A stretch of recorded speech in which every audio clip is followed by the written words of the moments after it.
Hanya di sini. Itu seperti itu.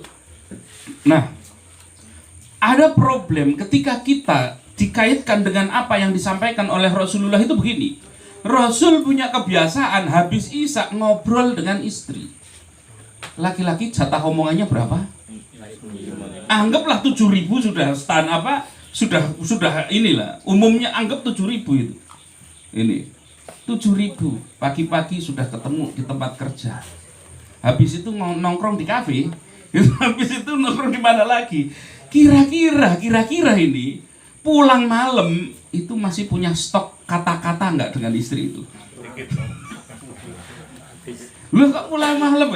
Perempuan masih antusias karena mungkin stoknya masih banyak. Lah di rumah terus kan stoknya masih banyak itu. Makanya hawanya itu ngomong terus itu. Karena memang harus dihabiskan stoknya itu. Ya minim-minim 16.000. Kalau pengacara ada banyak ya. Coba bagaimana coba? Kalau perempuan kalau di rumah terus gak ada temennya misalkan, adanya cuman anak, adanya suami, kira-kira yang tempat pelampiasan menghabiskan 16.000 sampai 24.000 siapa itu? Nah, keluarga itu kan itu, entah anaknya, entah suaminya. Begitu suaminya pulang, wah stok itu masih 5.000 misalkan, istri masih 5.000, suami tinggal 200, gimana gitu? Habis itu, itulah jadi problem utama. Itu jadi, dan ini masalahnya sunatullah ini nggak bisa ditolak. Begitu luar biasanya Rasulullah itu malam-malam dia itu masih sempat untuk ngajak ngobrol karena memang jatah ngomongnya harus dihabiskan gitu. Ini jatah ya paling enggak kalau enggak terlalu banyak dia mendengar banyak berbicara minimal banyak mendengar. Kan begitu kan? Ini problem. Itu kenapa kalau misal ini Mas Wahid nanti malam ini pulang ini dari sini jam 11 malam sampai sana setengah 12 itu. Begitu dibukakan pintu itu sama istrinya mesti ngomong seperlunya hadap itu. Gitu kan gitu. Paling lu kok pulangnya malam? Ya, itu kan enggak dijelaskan kenapa gitu kan. Ini karena memang stoknya stoknya habis gitu. Ini stoknya habis. Nah, ini problem yang sering terjadi di mana komunikasi itu menjadi masalah ini secara ilmiah jadi masalah karena laki-laki memang stok bicaranya nggak terlalu banyak sementara perempuan itu yang paling pendiam saja itu sudah 2 kali lipatnya lebih untuk daripada laki-laki. Itu sunatullahnya. Kalau ada yang kurang dari enggak sampai 16.000, itu boleh nanti dibuktikan pakai ini apa itu yang tasbih digital itu. Boleh itu nanti dihitung. Jadi kalau enggak sampai habis hati-hati. Masalah ini nanti. Itu kalau enggak sampai tercapai 16.000, ini berarti problem nanti dia susah tidur itu perempuan itu. Itu pikirannya belayang kemana-mana. Itu kayak gitu. Nah ini. Jadi yang dilakukan oleh Rasulullah yang pertama adalah komunikasi di mana Rasulullah meluangkan waktu secara khusus untuk berbicara dengan istrinya. Ini kira-kira hal yang pertama ini sanggup apa enggak ini dilakukan ini. Ini diam semua, ini mikir semua ini. Kan begitu. Karena ini kalau kita mau contoh Rasul begitu caranya. Ini contoh yang memang harus kita ikuti ini. Walaupun kita mungkin nggak bisa mengikuti secara sempurna apa yang dicontohkan oleh Rasulullah Sallallahu Alaihi Wasallam. Ini minimal adalah benar-benar meluangkan waktu. Dan memang tipe komunikasinya memang beda laki-laki dengan perempuan. Laki-laki dengan perempuan itu tipe komunikasinya beda. Kalau laki-laki itu lugas, gitu ya. Kalau langsung gitu, to the point, jelas. Nah, kalau perempuan kan nggak muter dulu, kan begitu. Kalau nyeneng, ya memang senengnya muter. Kalau nggak percaya bawa hal apapun perempuan itu senengnya muter dulu. Kalau nggak percaya bawa ke JP. Itu suruh beli satu barang, insya Allah muternya itu kemana-mana itu. Karena memang tipenya begitu. Kalau laki-laki to the point jelas. Kenapa? Dia memang diciptakan laki-laki untuk melakukan hal tersebut. Kalau laki-laki apa-apa muter dulu, itu repot kalau dia itu nanti di dunia kerja itu disuruh ini melipirnya kemana-mana kan ini masalah. Ini problem. Memang begitulah Allah itu menciptakan. Coba kalau kita ke minimarket laki-laki ya, ke minimarket mau beli susu, ya sudah masuk langsung kerak susu, langsung ke kasir, selesai kan? Kalau perempuan kira-kira cukup gak itu? Wah, muter lagi ke mana kan begitu. Itu sunatullah, nggak bisa ditolak. Itu apa ya? Sunatullah yang harus dipahami. Jadi seorang laki-laki itu nggak bisa memaksakan, bisanya adalah berusaha memahami. Adapun di dalam menyampaikan kalimat pun itu nggak, perempuan itu susah untuk menyampaikan secara terus terang. Misalkan nanti mau kedatangan tamu, teman-temannya rame mau pada datang. Teman-teman apalah kumpulan pengajiannya misalkan, udah pas giliran di rumahnya.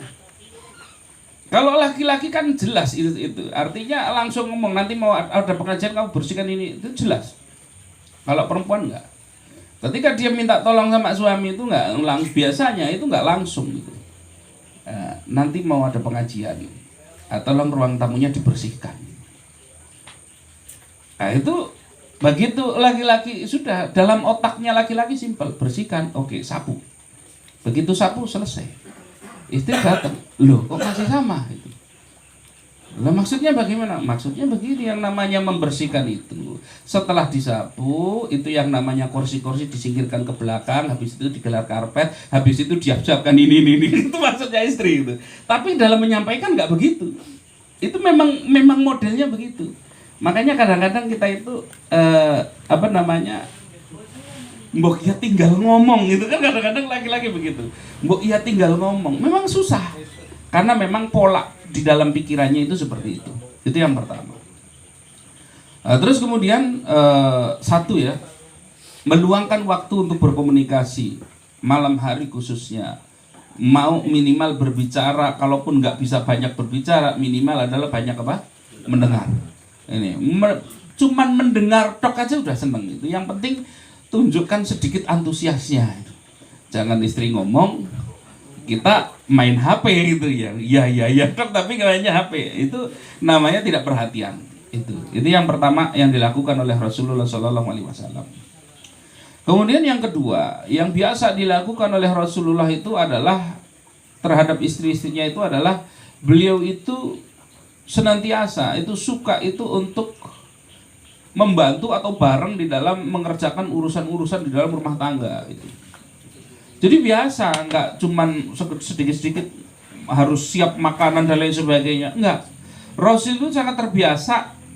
Pulang dari dakwah, ternyata belum ada masakan, langsung ambil itu yang namanya gandum dan lain sebagainya, masak sendiri, itu hal yang biasa. Bahkan ketika misalkan ada baju yang sobek, ada sendal yang putus, itu disambung atau dijahit sendiri oleh Rasulullah, itu hal yang biasa yang dilakukan oleh Rasul.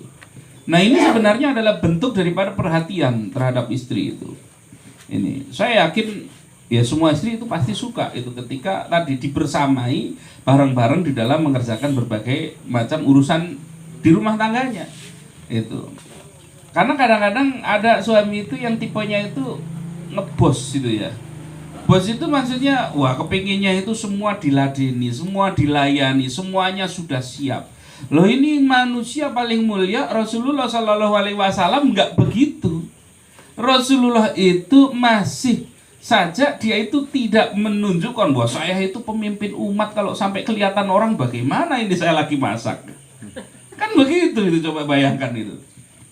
Coba bayangkan Jokowi itu lagi pilih kangkung gitu misalkan itu. Wah kayaknya gimana ini presiden kok begitu, kan begitu. Ini padahal yang namanya Rasulullah itu pemimpin baik di dunia maupun di akhirat. Dilakukan itu yang namanya membantu pekerjaan-pekerjaan daripada atau tanggung jawab daripada istri itu dibantu itu. Ngurusi semuanya biasa. Nah, maka seorang suami adalah harus biasa juga tadi di dalam di dalam enteng gitu ya, di dalam membantu pekerjaan ataupun meringankan apa yang menjadi tanggung jawab daripada istri. Walaupun sebenarnya madhabnya ada perbedaan pendapat. Apa tanggung jawab istri? Nah itu kalau ngaji di pondok itu ada kitab Uqud Al-Lujain itu tanggung jawab istri itu ya cuman cuman urusan di kamar saja itu. Selebihnya itu ya berarti tanggung jawabnya suami. Artinya dari masak, nyuci dan lain sebagainya itu bukan tanggung jawab istri. Itu kalau baca kitab itu, makanya saya sarankan istrinya jangan ngaji itulah gitu. Ikut madhab yang lain bahwa istri bertanggung jawab masak, itu bertanggung jawab apa namanya tadi, nyuci, bertanggung jawab melayani suami. Itu ikut yang itu saja madhabnya, lebih ringan. Jadi bisa ngaku saya habis membantu istri masak di dapur, bisa ngaku begitu. Tapi kalau ngaji kitab itu nggak bisa bantu. Mau itu tanggung jawabmu, itu nggak bisa. Nah, insya Allah kalau yang di sini ya kayaknya istrinya nggak ada yang ngaji itu, insya Allah. Jadi aman itu. Maka ini hal yang dilakukan oleh Rasulullah SAW, di mana beliau itu terbiasa, gitu ya, terbiasa untuk melakukan berbagai macam pekerjaan entengan, nggak perlu pakai diminta, nggak perlu pakai disuruh, nggak perlu pakai dibujuk. Rasul begitu melihat pekerjaan yang memang perlu dilakukan langsung dilakukan, enteng itu.